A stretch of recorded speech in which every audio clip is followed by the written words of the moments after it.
बस ये अक्ल इस चीज़ को तस्लीम नहीं करती थी, शिर्क को तस्लीम नहीं करती थी। वो यानी ये कहते हैं कि हज़रत ईसा अलैहिस्सलाम अल्लाह के बेटे हैं, तो अक्ल ये कहती थी कि क्या सिर्फ एक ही बेटा होना था, और अगर अल्लाह का ही बेटा होना था तो वो अल्लाह कैसे? बिल्कुल ठीक। फिर इंसान में और अल्लाह में फ़र्क क्या रह गया? अस्सलाम वालेकुम दोस्तों, मैं हूं शारिफ खान। आज जो बहन हमारे साथ मौजूद हैं वो पहले ईसाई धर्म से ताल्लुक़ रखती थी, अल्हम्दुलिल्लाह अब कलमा पढ़कर ईमान में आ चुकी हैं, मुसलमान हो चुकी हैं। बहन से बात करेंगे और जानेंगे कि आखिर इस्लाम की क्या बात इन्हें अच्छी लगी जो ये ईसाई धर्म से इस्लाम में आ गई। इससे पहले कि ये अपनी ज़िंदगी की पूरी कहानी आपको बताएं, इनकी ज़िंदगी का वो टर्निंग पॉइंट बताएं जब ये इस्लाम में दाखिल हुई।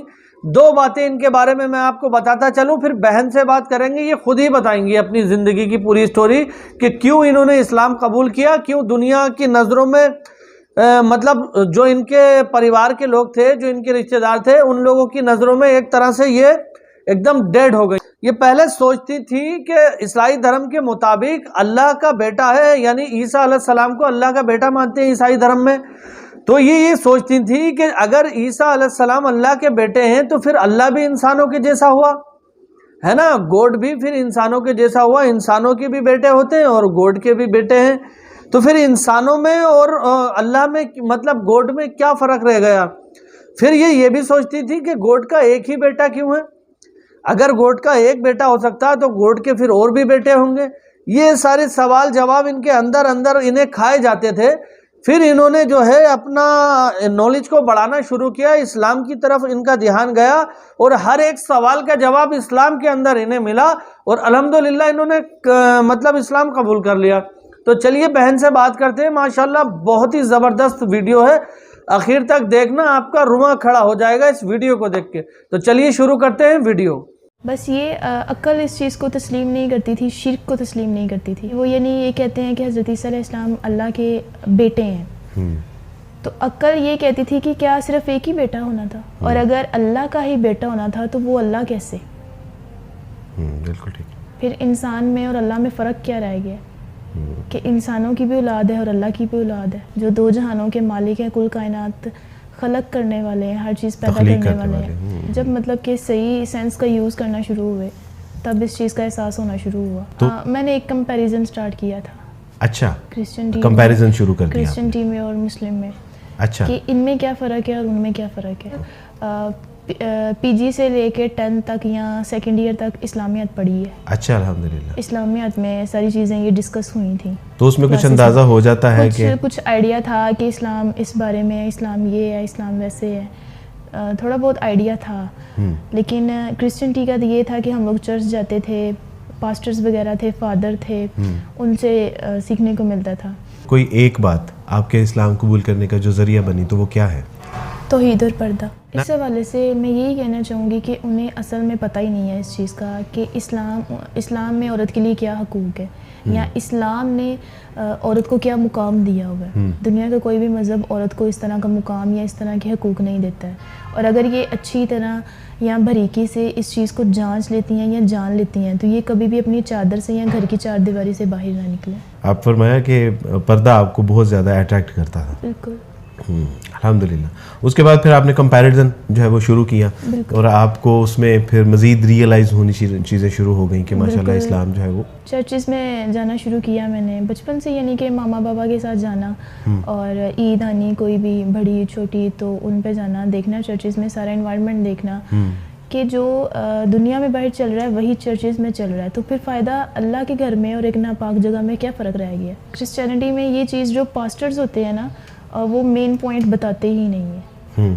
मसलन आप वो कौन से उसको पॉइंट आउट करना चाहेंगे? बिल्कुल, जैसे शिर्क है, अगर मेरी ये सेंस या मेरी ये अकल कबूल नहीं कर रही इस चीज़ को तो पास्टर की कैसे कर सकती है। कुछ हाइड था, मेरे आने तक हाइड था सब कुछ। इरादतन आपने मुझसे रब्ता किया था कुछ अपने सवालात की तसल्ली के लिए, या बाय चांस आपने मेरे साथ रब्ता हो गया आपका? आपसे रब्ता हुआ है अल्लाह की तरफ से, यानी कि मैंने डॉक्टर जाकिर नाइक से अपनी तरफ से रब्ता किया था। अच्छा। उन्होंने फिर आपका नंबर दिया था और अच्छा। फिर मेरा आपसे रब्ता हुआ था। अच्छा। बिल्कुल, उस टाइम बस ये कैफियत थी या ये फीलिंग्स थी कि बस अल्लाह चाहिए, अल्लाह मुझे ऐसा बना दें कि मैं उसे पसंद आ जाऊँ, अल्हम्दुलिल्लाह, अल्लाह मेरे से राज़ी हो जाए। उस वक्त ये जज्बात बिल्कुल, आप यहाँ ये ऐसा कंसीडर कर सकते हैं कि पूरी दुनिया एक तरफ और अल्लाह एक तरफ। अल्लाह, उस वक्त ये जज्बात थे जब आपने मुझे कहा कि सर मुझे कलमा पढ़ाइए। माशाल्लाह, कलमा पढ़ने के बाद फिर आपको मैंने कहा था कि आप कॉलेज में जो है वो नमाज़ें वगैरह पढ़ लिया करें, तो वहाँ आप पढ़ती भी नहीं, घर में तो ज़ाहिर है आपके लिए मुमकिन नहीं था। तो अभी रिसेंटली क्या हुआ है जिसकी वजह से आप घर से हिजरत करने पे आप जो है मजबूर हो गई? असल में जो रियल चीज़ थी वो ये थी कि यानी जब भी अजान होनी ना, तब भी मेरे दिल में ये ख्याल आना कि मैं कब नमाज़ पढ़ूँगी, या वो अल्लाह जिन्हें मैंने कबूल कर लिया, अब यानी कि मैंने कलमा पढ़ लिया, मुस्लिम हो गई हूँ, तो हर चीज़ मेरे पे भी फ़र्ज़ हो गई है। तो मैं वो सारी अदायगी किस टाइम, किस तरीके, किस तरह करूँगी मैं, तो ये सब कुछ मैं अपनी फैमिली के साथ रहते हुए नहीं कर सकती थी। और जब आप नहीं कर पाती होंगी तो एक कुड़न सी होती होगी। बिल्कुल। और इस्लाम कबूल करने के बाद मैं अब तक यही चाहती हूँ कि मतलब कोई ऐसी जगह हो जिस पे सिर्फ मैं हूँ और मेरे अल्लाह हूँ और उसकी हम्दो सना हो। अल्लाह अल्हम्दुलिल्लाह। अभी घर में आपने माशाल्लाह जैसे ही कुछ यानी अबाया आपने इख्तियार करना शुरू, अबाया आपने पहनना शुरू किया जी, तो उसके बाद फिर ये सारे मसाइल पैदा हुए हैं। बिल्कुल। घर वाले ये थे कि वो क्रिश्चियन थे और मैं मुस्लिम हो चुकी थी, तो ज़ाहिर है वो मेरे मुखालिफिन थे। तो जो चीज़ मैं करूँगी वो ज़ाहिर है वो दूसरे रास्ते मुझे लेके जाएंगे। वो किसी और डायरेक्शन में थे, मैं किसी और डायरेक्शन में थी, तो जब अपोजिट डायरेक्शंस थी तो मिल नहीं सकते थे हम लोग। तो इस वजह से जो चीज़ें मैं करना चाहती थी वो नहीं करने देते थे। मैं अबाया पहनना चाहती थी, मैं पर्दा मांगती थी अपने अल्लाह के लिए, ना कि दुनिया के लिए। फिर अबाया की वजह से काफ़ी ज़्यादा हडल्स आई, काफ़ी ज़्यादा रेजिस्टेंस आना शुरू हो गई। तो फिर मैंने फ़ैसला किया कि नहीं, अब मेरा जाना यहाँ से बनता है। ठीक है। अभी आप बता रहे थे कि आपकी कोई शादी वगैरह का भी वो प्लान करना शुरू हो गया था? बिल्कुल। फिर ये था कि मम्मा को ज़्यादा डाउट होना शुरू हो गया था, 1-2 दफ़ा काउंटर तस्बीह पकड़ी गई, फिर इसी तरह और भी चीज़ें, बुरके वगैरह से भी आपके उनको अबाया शक हो वगैरह की वजह से। फिर ये था कि उन्होंने कहा था कि नहीं, हम आपकी एंगेजमेंट कर रहे हैं और जैसे ही आपकी बीएससी क्लियर होती है फिर आपकी शादी कर देंगे। एक शख्स के लिए घर से हिजरत करना कोई अक्ल की बात नहीं है, और अगर अल्लाह के लिए अपनी फैमिली या घर बार छोड़ना पड़े तो इसमें किसी चीज़ से डरना नहीं चाहिए। अल्हम्दुलिल्लाह। यानी इसमें कोई आपकी शादी मैटर या कोई इस तरह का कोई मामला था नहीं, आपने खालिस्तन अल्लाह की रज़ा के लिए जो है वो हिजरत की है, और अल्लाह सुब्हानहू व तआला इंशाल्लाह आपकी इस हिजरत को कबूल फरमाएंगे इंशाल्लाह। फिर मुझे नहीं लगता कि कोई ऐसा मज़हब कहलाने के लायक है कि अगर वो ज़बरदस्ती मनवा रहा है अपने आप। बिल्कुल सही बात है। तो वो तो दुनिया का कोई मज़हब ही नहीं है। ना किसी ने डराया, ना किसी ने धमकाया, ना किसी ने ये कहा है कि तुम इस्लाम की तरफ आ जाओ। डराना, धमकाना या ज़बरदस्ती करवाना तो बहुत दूर की बात है। किसी ने ये भी नहीं कहा कि आप इस्लाम कबूल कर लें, सुभान अल्लाह, आप इधर आ जाएं, ये इस रास्ते पे आ जाएं। फरा कितने बहन भाई हैं आप? हम लोग 6 बहन भाई हैं। 6 बहन भाई हैं। और आप सबसे बड़ी हैं? नहीं, मैं घर में सबसे छोटी हूँ। अच्छा, आप सबसे छोटी हैं? जी। अच्छा, तो आप तो फिर सबसे लाडली भी होंगी? बहुत ज़्यादा। तो घर वालों की याद नहीं आती? बहुत ज़्यादा आती है। तो अल्लाह पे कुर्बान ऐसी सब फैमिलीज़। मैं यही पैगाम देना चाहूँगी कि मैं तो एक कुर्बानी दे के आई हूँ और मुझे इसका एहसास है कि मेरे लिए इस्लाम क्या चीज़ है। लेकिन मुसलमानों के लिए यही पैगाम दूंगी कि आपको तो पैदाइशी तौर पे एक बनी बनाई चीज़ मिल गई है, तो आप उसकी कदर इस्लाम माँ की कोख से मिल गया। बिल्कुल, आप उसकी कदर कर लें। आज सांसें हैं, कल सांसें नहीं होंगी। आज दुनिया है, कल नहीं होंगी। उनका शुक्रिया अदा करना चाहेंगी, या जिन्होंने आपको इस्लाम के हवाले से गाइडेंस दी, जिन्होंने आपकी रहनुमाई की, जिन्होंने आपकी मदद की, उनका शुक्रिया अदा करना चाहें? जी बिल्कुल। मैं अपने तमाम फ्रेंड्स या टीचर्स या आसपास के जितने भी लोग मुझे गाइड करने वाले थे, उन सबको शुक्र अदा करती हूँ, शुक्रिया अदा करती हूँ कि उन्होंने बेहतर रास्ता मुझे बताया। तो उम्मीद करता हूँ दोस्तों बहन से बात करके आपको बहुत अच्छा लगा होगा। बहन ने आपको अपनी ज़िंदगी की पूरी कहानी बताई, ये जानकर आपको काफ़ी एक इंस्पायरिंग स्टोरी होगी।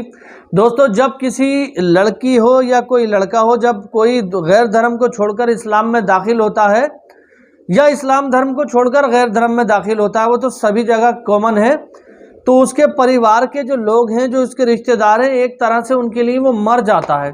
उससे कोई भी रिश्ता रहता रखना नहीं चाहता।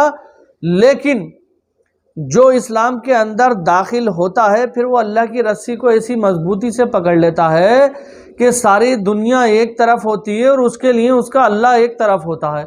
फिर वो अपने अल्लाह को एक लम्हे के लिए भी नहीं भूलता और सब कुछ अल्लाह पे छोड़ देता है कि मेरे मालिक ये तो सब दुनियाई रिश्ते हैं, आज हैं कल को नहीं होंगे, लेकिन तेरी ज़ात हमेशा से है और हमेशा से रहेगी और इंसान को मरकर अल्लाह ही की तरफ लौटना है। तो माशाअल्लाह बहन ने दुनिया भी अपनी बेहतर कर ली और आखिरत भी बेहतर कर ली। इनके लिए दुआ करना और अल्लाह ताला से ये भी दुआ करना कि अल्लाह हर एक भाई को, चाहे वो दुनिया के किसी भी कोने में हो, उसको सही रास्ते की पहचान करने की तौफीक अता फरमाए। तो आपको मेरी वीडियो कैसी लगी? अगर अच्छी लगी हो तो चैनल को सब्सक्राइब कर लेना, वीडियो को लाइक कर देना। इंशाल्लाह फिर मिलूंगा इसी तरह की एक नई वीडियो के साथ। तब तक के लिए खुदा हाफिज, जय हिंद, जय भारत।